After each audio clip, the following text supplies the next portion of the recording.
Hey everyone, welcome back to another exciting episode of Attack Productions. Today I, Bancroft, being joined once again by Jimmy, and like always, Fluff.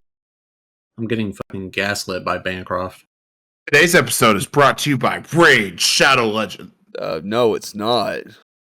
Are you sure? Bleep every bit of that. We don't want any sort of correlation with them. Yeah, well, regardless of that, if you're getting something from them and I'm not aware of it, I'm kind of hurt. I'm just saying.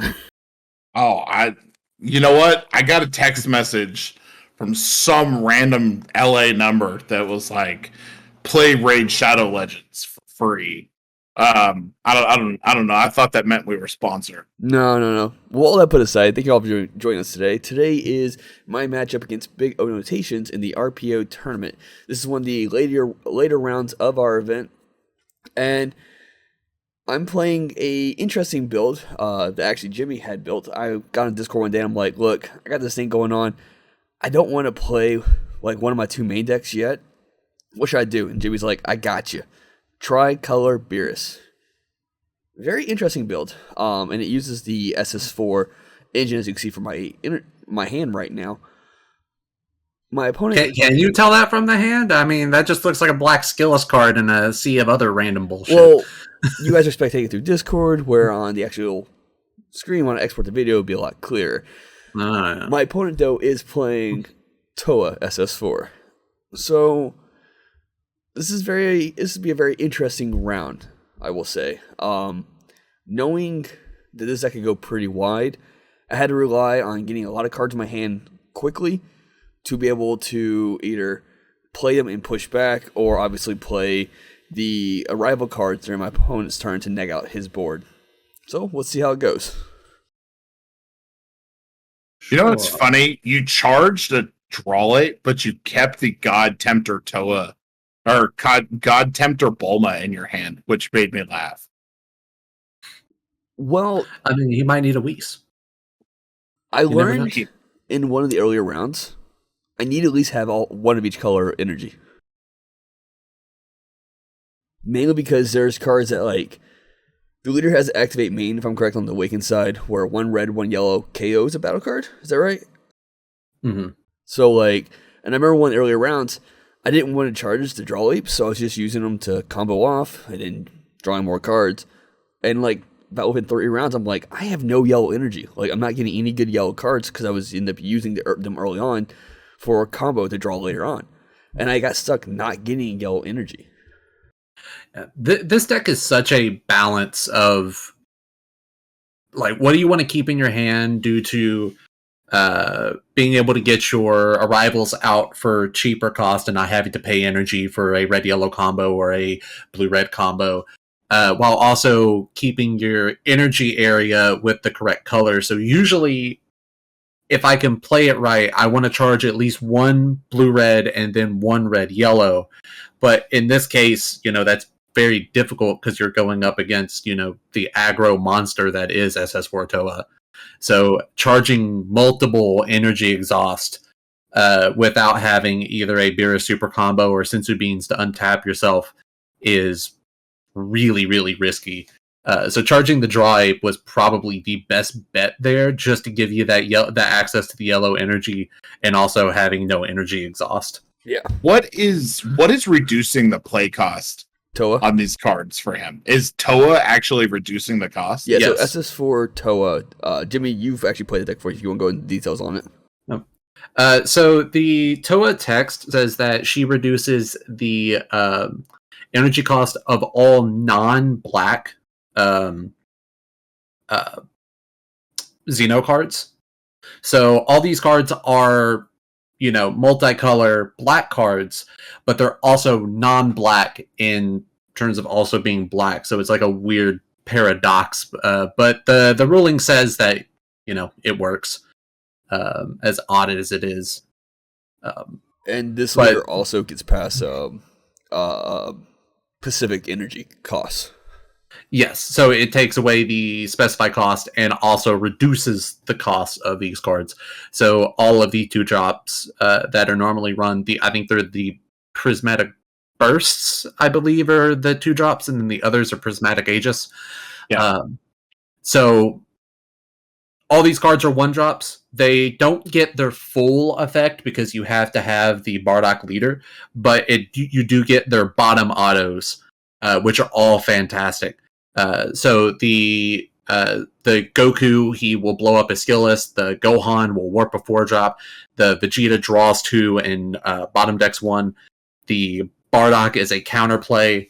Like, every card is just so good and has so much power, even though half of its text is just completely null and void. Yeah. And you can see I did try to rival during his turn with the Beerus, and he just stopped that with 1 energy.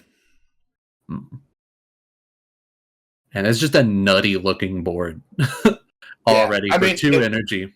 It literally bubbled up from nowhere. Mm-hmm. Like, it was just empty board, and then all of a sudden he had 4 relevant battle cards on the field. I've always said that Towa SS4 Towa can be so degenerate in what it does, but if your opponent is prepared for it and knows the weaknesses of the deck, which that being pretty much every card in SS4 Towa is a 1-cost combo, you have little to no combo power. You can pretty easily force them into bad plays or force them to spend all their energy on combos instead of spending it on, actual battle card pressure, which is where the deck tends to fall down. But in this situation where, Bancroft has to set up a little bit before he can start, really popping off, it really allows them to utilize their energy for pressure instead of defense. Yeah. And here, he negated my leader swing with the Gohan, and I was like, okay, so I can attack 3 more times? Yeah. But the problem is, like you said, I need to play something to set the board up. And I was actually going to play one of my coolers on this attack, but he just negated it, and I can't do anything about that now. And I think I ended up passing. Yeah. Yeah, I mean, there's really nothing in your hand that you can do. I may end up activate this card just to get pieces into my drop and thin my deck out. Yeah, which pulls 2 skillless cards from my deck to my drop area. And so I'm gonna go over this real quick. Tell me you didn't import this from DBS Deck Planet. I did. Without telling me you didn't import this from DBS Deck Planet. Well, yeah, my leader card in my deck, yeah. So that was fun. It's hilarious. When we first started this match, I was like, "Oh crap!" He's like, "What's up?" I'm like, so I have a card in my deck that's the exact same name as the card it's supposed to be, and I don't want to tell you like the card I'm trying to go for, but I do have a card here that should not be this card." And after the first round, he was like, "Okay, we're good now. We'll just continue leaving how it is." But yeah, it's supposed to be the skillless black battle card, Son Goku. Yeah, I've done that way too many times, and if that tells you how many decks I'm putting SS4 thwarting in right now. I went through the list, and I'm like, okay, cool, all the names are there. I just didn't think to look at the picture.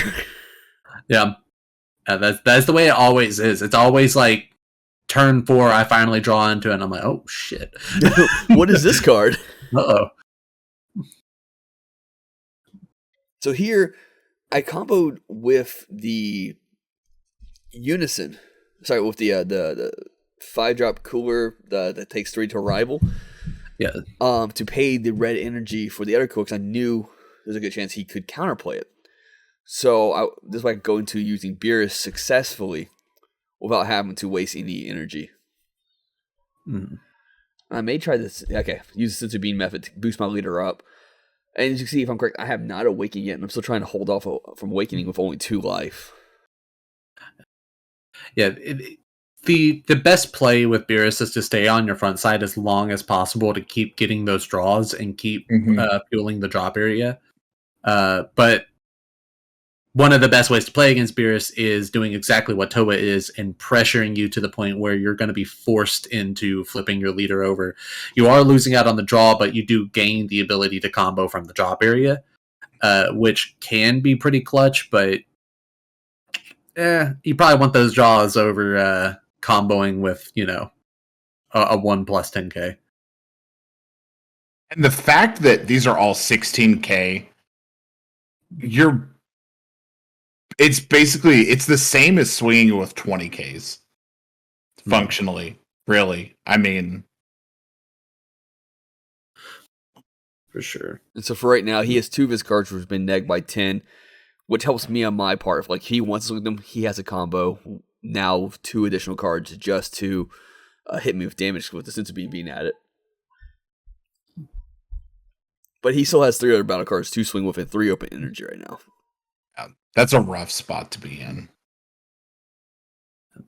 And I mean, the hand on the Beerus side could be better, but also having 3 Beerus super combos is kind of nutty. It's just a shame that you don't have the rivals to really pair with those. Well, let me tell you, when one of the earlier rounds, I at the turn 2, my hand was literally like 3 or 4 sensu beans, 3 or 4 super combos. I'm like, what do I do? Waste these cards? Like, seriously. That good old untap RNG. Yeah. Now, do you end up sending the cooler back to your hand here?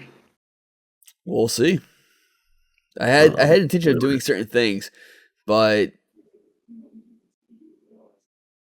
some wonky stuff begins to happen. I mean, this deck's pretty good at doing it. So, I mean, for 1 energy, he plays a crit battle card against me, which allows him, I think, draw 2 cards, then discard 1 or warp 1 or maybe bottom 1. Okay. Yeah. And he's doing everything he possibly can to just get me to either waste cards or awaken. Mm-hmm. And I remember when Jimmy's like, "Don't you awaken. Don't you ever awaken." Yeah. I'm gonna be real. If I'm playing Beerus, I'd rather die on my front side than activate awaken. And this is just unfortunate. Like, I'm in a spot where, like, if I use the Beerus super combos, I got nothing to play off them, which is unfortunate. It does restand the energy, which I can use to comp something else off if I needed to. But it's just tight. Like, I'm down to 2 cards now. He has 4. He still has potentially 2 more battle cards to swing with 3 open energy. Which 3 open energy could mean a ton in SS4 Towa. Oh, for sure. And a thwarting, it could mean... It can mean an SS3 thwarting, yeah. Yeah, I mean, that could have been a fuse thwarting too, because he's got a Goku and a Vegeta on the field. So if he just puts you can't target from the field. It'd have to come from the hand. It's got to be hand or warp. I forgot about that. Yeah. So here he balanced my cooler. So that's what happens. Yeah. And he's once again just trying to get me to burn it whatever I can. Yeah. We may correct this. I think I might have said I tapped the wrong card. We might not. I'm not sure why I tapped the blue energy for that one. I had the Beerus super combo in my hand still. Better not hit that awaken though. Look, man, your words were there in the back of my head the entire time. Like, I got cards in my hand. I got cards on the field. I can do this. Yeah, I was really planning on texting you and warning you about early aggro and how I can Dougie all over this deck, when I chose not to. Yeah, well, so here he still has 2 more attacks, and an active crit. If I'm not mistaken. No active. Well, it is active crit, but it's 6,000. It's 6,000 right now. Yeah. So he swung with the red Goku. I took the damage. Gives me a card. I was hoping to maybe get something to combo with if he were to swing with another card. Problem is that he still has 1 card in his hand. Plus 2 cards on the field that he can combo with potentially. Yeah. Ugh. So I had to combo that off.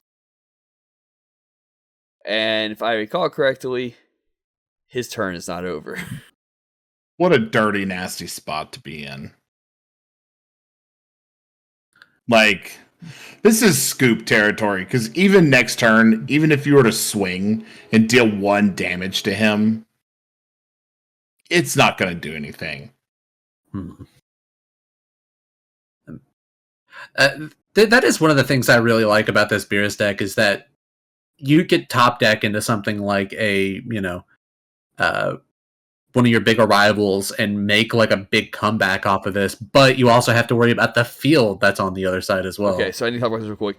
I don't know what I was thinking. I think I was looking at the draw loops in my hand, in my drop earlier, and he was like, and so because I had the idea of drawing cards next turn with using my energy, on the weekend I drew 2 cards right away, and I'm like, oh wait, it's resend 2 energy.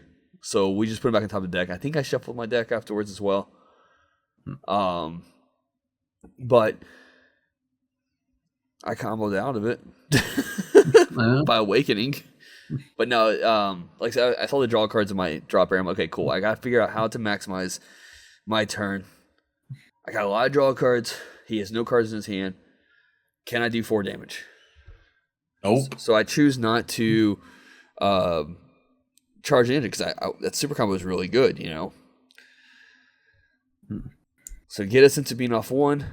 Got another draw loop in there. If I'm correct, I will go ahead and tap the cooler next.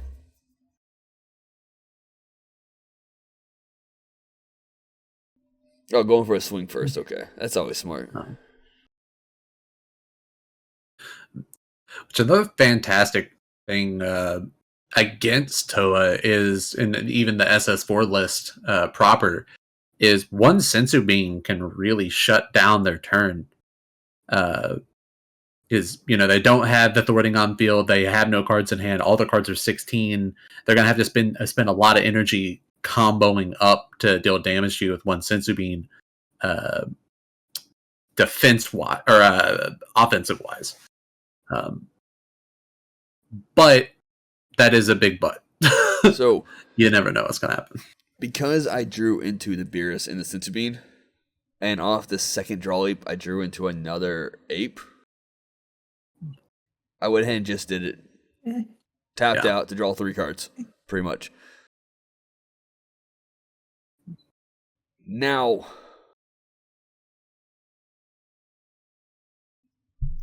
I don't think it matters too much. He has 2 cards in his hand with still 3 energy. In my honest opinion, I think that Whis is just a 5k combo. Mm-hmm. And it probably would have been better to lead with that. Then super combo. Then Sensu Bean maybe. Because I still have the leaders, I think, activate battle left as well. Yeah. But he still has a board, he still has 3 open energy. And he's swinging with lead now. Yeah, which gives him a draw if I'm correct. Or at least I saw his leader get tapped, so. Yeah. I mean, this is pretty much it, right? Like, all he's got to do is combo 1 card, and you're effectively dead. Well, you would think so. The thing, though, is that the life I have right now, when the attack goes through, it's revealed, obviously, because of the way it's revealed. And oh, wait, Scream with Black. Never mind. Sorry, I was trying to do some bullshitting. Yeah, no, he got it. Kudos to Big O Notation on this one. He just played the right deck in this case.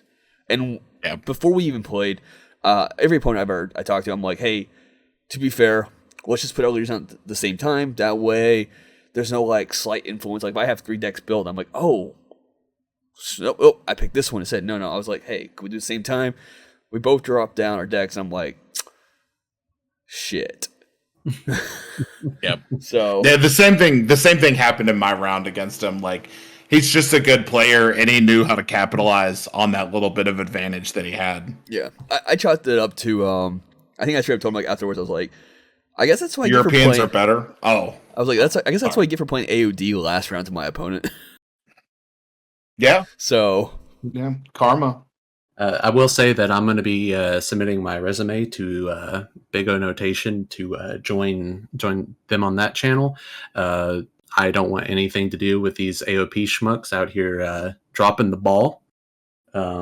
Just putting that out there. We've tried to get you in the tournament, and you cowardly decline every time. Yeah, because I don't want to embarrass myself. Exactly. With that being said, thank you all for tuning in. Hope you enjoyed today's matchup. Keep in mind, there's buttons down below and on the screen. Left does the outro. It is our solemn duty to embarrass ourselves in front of the entire Dragon Ball community. And sometimes we accomplish it. Sometimes we look like we know what we're doing. But other times, you should always read your cards, know your plays, let us make the mistakes so that you don't have to, and fluff out.